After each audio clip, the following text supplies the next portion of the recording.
జై ఆఫీస్కి టైం అవుతుందని చెప్పి జానుని తినిపించమని అడుగుతాడు. ఇక జాను తినిపించబోతూ ఉంటే సరిగ్గా అదే టైంకి కూరగాయలు అమ్మే అతను వీధిలో అరుస్తూ ఉంటాడు. దాంతో జాను, ఏమండి, టైం అవుతుంది కదా, మీరు తింటూ ఉండండి, కూరగాయలు అతను మళ్ళీ వెళ్ళిపోతాడు, నేను వెళ్ళి కూరగాయలు కొనుక్కొస్తాను అని చెప్పి జాను బయటకు వచ్చి కూరగాయలు కొంటూ ఉంటుంది. ఇక దాంతో తనకి ప్రిఫరెన్స్ ఇవ్వకుండా మధ్యలోనే వదిలేసి వెళ్ళిపోయిందని చెప్పి జాను మీద జై కోపంతో రగిలిపోతూ ఉంటాడు. జాను వచ్చిన తర్వాత అప్పటికి జై ఇంకా తినకపోవడంతో, అదేంటండి మీరు ఇంకా తినలేదా, ఆఫీస్కి టైం అవుతుంది కదా అని చెప్పి జాను అంటూ ఉంటే, నీకు తినిపిద్దామని ఆగాను జాను, తిను అని చెప్పి జై అంటూ ఉంటాడు. అయ్యో పర్వాలేదండి, మీకు టైం అవుతుంది కదా, మీరు ముందు తినండి అని చెప్పి జాను అంటూ ఉంటుంది. పర్వాలేదు, ముందు నువ్వు తిను అని చెప్పి జై బలవంతంగా జానుకి తినిపిస్తూ ఉంటాడు. ఇక చాలు అని జాను ఎంత చెప్పినా వినకుండా జై అలాగే బలవంతంగా తినిపిస్తూ ఉంటే ఇదంతా కూడా భాగ్యం చాటుగా ఉండి చూస్తూ ఉంటుంది.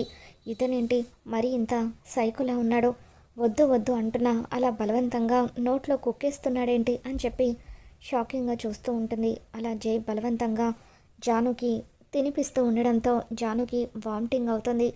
ఇక దాంతో జాను, చూశారు కదా, వద్దు వద్దు అంటున్నా బలవంతంగా తినిపించడం వల్ల వామిటింగ్ అయింది అని అంటూ ఉంటే, ఐఎమ్ రియల్లీ సారీ జాను అని చెప్పి జై అంటూ ఉంటాడు. సరే ఆఫీస్కి టైం అవుతుంది, నేను వెళ్తానంటూ జై అక్కడి నుండి వెళ్తూ ఉంటాడు. జాను, నన్ను వదిలేసి కూరగాయలు కొనడానికి వెళ్ళిపోయావు కదా, అందుకే నీకు ఈ పనిష్మెంట్. నువ్వు నాకు తప్ప ఎవరికి కూడా ప్రియారిటీ ఇవ్వకూడదు, ఇస్తే నేను భరించలేను, పనిష్మెంట్ ఇలాగే ఉంటుంది అని చెప్పి జై అనుకుంటూ ఉంటాడు. ఇక ఆ తర్వాత జై బయటకు వెళ్ళాక కూరగాయలు అమ్మే అతని దగ్గరికి వెళ్తాడు. నువ్వు ఇందాక మా ఇంటి ముందుకు వచ్చావు కదా, అప్పుడు నా భార్య నీతో ఏం మాట్లాడింది అని అంటూ ఉంటే, ఏం మాట్లాడలేదండి, కూరగాయల రేట్లు అడిగింది, ఆ తర్వాత తనకు కావాల్సిన కూరగాయలు తీసుకుంది అంతే అని చెప్పి అతను అంటూ ఉంటాడు.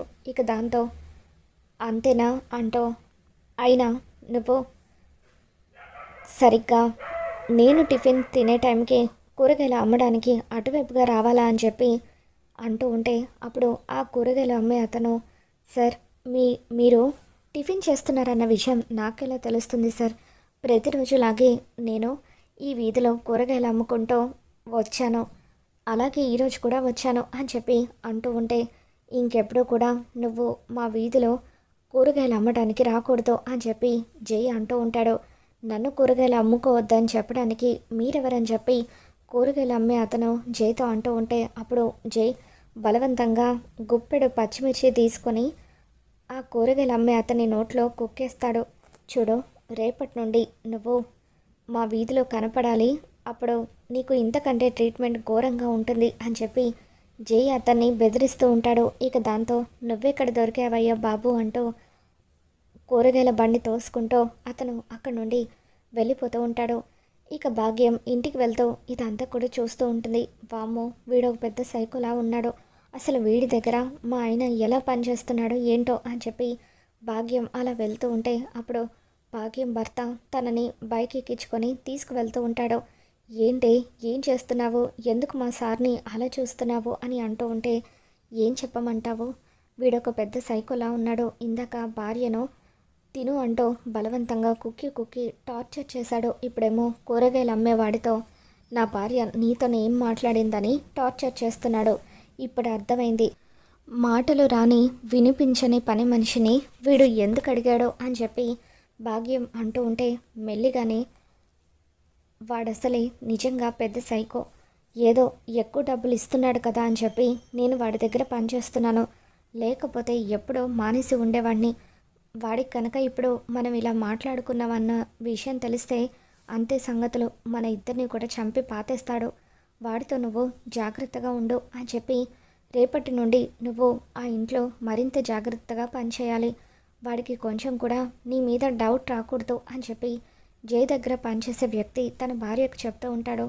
మరోవైపు కీర్తి కనిపించకపోవడంతో బసవరాజు వాళ్ళు కంగారు పడిపోతూ ఉంటే, అప్పుడు లక్ష్మిని కీర్తిని తీసుకెళ్ళిపోయిందని చెప్పి బసవరాజు మనిషి చెబుతూ ఉంటాడు. దాంతో నా కూతుర్ని బలవంతంగా ఎత్తుకుపోయారనమాట, వాళ్ళ ఫ్యామిలీ మామూలు ఫ్యామిలీ కాదు, డబ్బు కోసం ఎంతకైనా తెగిస్తారో కావాలని కీర్తిని ఎత్తుకుపోయారు అని చెప్పి బసవరాజు పోలీస్ కంప్లైంట్ ఇస్తే నా ఇంటి పరువు పోతుంది. ఇప్పుడే నా మనుషులను తీసుకొని ఆ ఇంటికి వెళ్ళి నా కూతుర్ని నేను తీసుకొచ్చేసుకుంటాను అని చెప్పి బసవరాజు తన మనుషులతో కలిసి లక్ష్మి వాళ్ళ ఇంటికి వెళ్తాడు.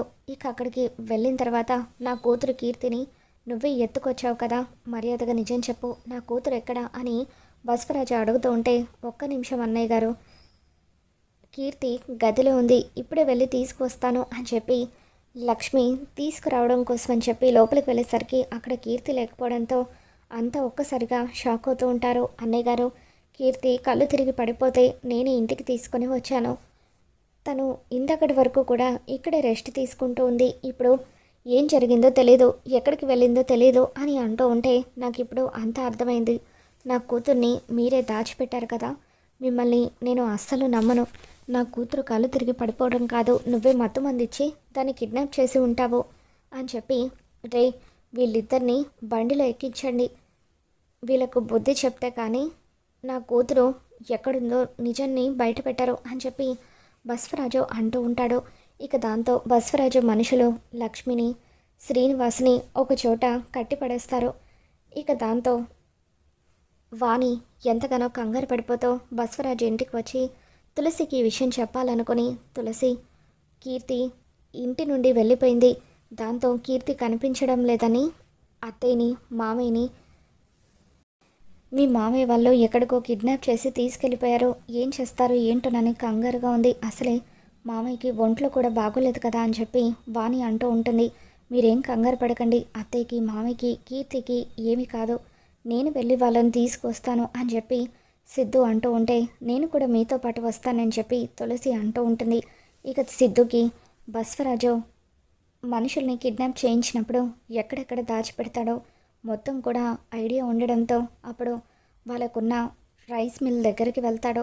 ఆ రైస్ మిల్లులో లక్ష్మిని శ్రీనివాస్ని ఇద్దరిని కూడా బసవరాజు తన మనుషులతో కట్టిపడేస్తాడు. ఇక దాంతో సిద్ధు తన మనుషులతో, రై మర్యాదగా మా అత్తయ్య మామయ్య వాళ్ళను విడిచిపెట్టండి, కట్లు విప్పండి అని అంటూ ఉంటే, లేదు సిద్ధు బాబు, బసవరాజు అయ్యగారు చెప్పారు, ఎట్టి పరిస్థితులను కీర్తమ్మ కనిపించే వరకు వీళ్ళని విడిచిపెట్టొద్దని, పచ్చి మంచినీళ్ళు కూడా ఇవ్వొద్దని చెప్పారు. ఆఖరికి మీరు అడ్డుపడితే మిమ్మల్ని కొట్టైనా సరే వీళ్ళని ఇలాగే దాచిపెట్టమన్నారు అని వాళ్ళు అంటూ ఉంటే, ఏంటి నన్నే కొడతారా అంటూ సిద్ధు, రండిరా ఎంతమంది వస్తారో అంటూ రౌడీలతో ఫైట్ చేసి లక్ష్మిని శ్రీనివాస్ని కాపాడతాడు. ఇక దాంతో లక్ష్మి, బాబు సిద్ధు, కీర్తి ఎక్కడికి వెళ్ళిపోయిందో ఏంటోనని కంగారుగా ఉంది అని లక్ష్మి అంటూ ఉంటే, కీర్తి ఎక్కడున్నా నేను వెతికి తీసుకుని వస్తాను, మీరు వెళ్ళండి అని చెప్పి సిద్ధు లక్ష్మిని శ్రీనివాస్ని తులసిని ఇంటికి పంపించేసి తన బైక్ మీద కీర్తి కోసం వెతుకుతూ ఉంటాడు. ఇక అప్పుడే కీర్తి రోడ్డు మీద నడుచుకుంటూ వస్తూ ఉంటుంది. సిద్ధు కీర్తిని చూసి షాక్ అవుతాడు. కీర్తి, నువ్వేంటి ఇలా ఒక్కదానివి రోడ్డు మీద నడుచుకుంటూ వస్తున్నావు, నువ్వు కనిపించడం లేదని నాన్న అత్తయ్య మామయ్య వాళ్ళను కిడ్నాప్ చేయించాడు, అక్కడ ఎంత పెద్ద గొడవ జరుగుతుందో తెలుసా అని చెప్పి అంటూ ఉంటే అప్పుడు కీర్తి ఏడుస్తూ ఉంటుంది. ఏమైంది కీర్తి, ఎందుకు ఏడుస్తున్నావని అంటూ ఉంటే, అన్నయ్య నేను ఇప్పుడే డాక్టర్ దగ్గరికి వెళ్ళొస్తున్నాను, నేను ప్రెగ్నెంట్ అన్నయ్య అని చెప్పి కీర్తి అంటూ ఉంటుంది. ఇప్పుడు ఎటువంటి నిర్ణయం తీసుకోవాలో నాకు ఏమీ అర్థం కావట్లేదు, అబార్షన్ చేయించుకోవడం నాకు అస్సలు ఇష్టం లేదు, అలా అని మరొక వ్యక్తిని మోసం చేసి పెళ్లి చేసుకోలేను అని చెప్పి కీర్తి అంటూ ఉంటే, అసలు నువ్వు మరొక పెళ్ళి ఎందుకు చేసుకోవాలి కీర్తి, హరీష్ నువ్వు ఇద్దరు కూడా ఒకరినొకరు ఎంతో ప్రాణంగా ప్రేమించుకొని పెళ్లి చేసుకున్నారు, మరి అటువంటప్పుడు అంత ప్రాణానికి ప్రాణంగా ప్రేమించుకొని ఇప్పుడు విడిపోవడం ఏంటి, చిన్న చిన్న అపార్థాలు అన్న తర్వాత వస్తూనే ఉంటాయి, భార్యాభర్తల మధ్య అపార్థాలు రాకపోతే ఆ బంధం బలపడదు అని చెప్పి సిద్ధు కీర్తికి నచ్చ చెబుతూ ఉంటాడు. ఇప్పుడే నేను హరీష్కి కూడా ఫోన్ చేస్తాను, ఇక్కడికి రమ్మంటానంటూ సిద్ధు హరీష్కి ఫోన్ చేసి అక్కడికి పిలిపిస్తాడు. ఇద్దరు ఏకాంతంగా కొద్దిసేపు మనసు విప్పి మాట్లాడుకోండి, ఆ తర్వాత ఎటువంటి నిర్ణయం తీసుకోవాలో మీరే ఆలోచించుకోండి అని చెప్పి సిద్ధు వాళ్ళిద్దరిని మనసు విప్పి మాట్లాడుకోమని చెప్పడంతో కీర్తి హరీష్ ఇద్దరు కూడా మనసు విప్పి మాట్లాడుకొని ఒకరినొకరు అర్థం చేసుకుంటారు. ఇక హరీష్ని గట్టిగా హగ్ చేసుకొని కీర్తి సారీ చెప్పడంతో, నేనే నీకు సారీ చెప్పాలి బేబీ, నేను కూడా నీతో అంత హార్ష్గా మాట్లాడాల్సింది కాదు అని చెప్పి హరీష్ కూడా గట్టిగా కీర్తిని హగ్ చేసుకుంటాడు. ఇక అలా వాళ్ళిద్దరూ ఒకటవడంతో సిద్ధు ఎంతగానో ఆనందపడిపోతూ ఉంటాడు. ఆ తర్వాత బసవరాజు దగ్గరికి కీర్తిని హరీష్ని తీసుకువచ్చి, నాన్న మీరు కీర్తికి మరొక పెళ్లి చేయాల్సిన అవసరం లేదు, కీర్తి హరీష్ ఇద్దరు ఒకటైపోయారు అని చెప్పి అంటూ ఉంటే, తులసి సిద్ధు వాళ్ళిద్దరిని ఒకటి చేసినందుకు ఎంతగానో ఆనందపడిపోతూ ఉంటుంది.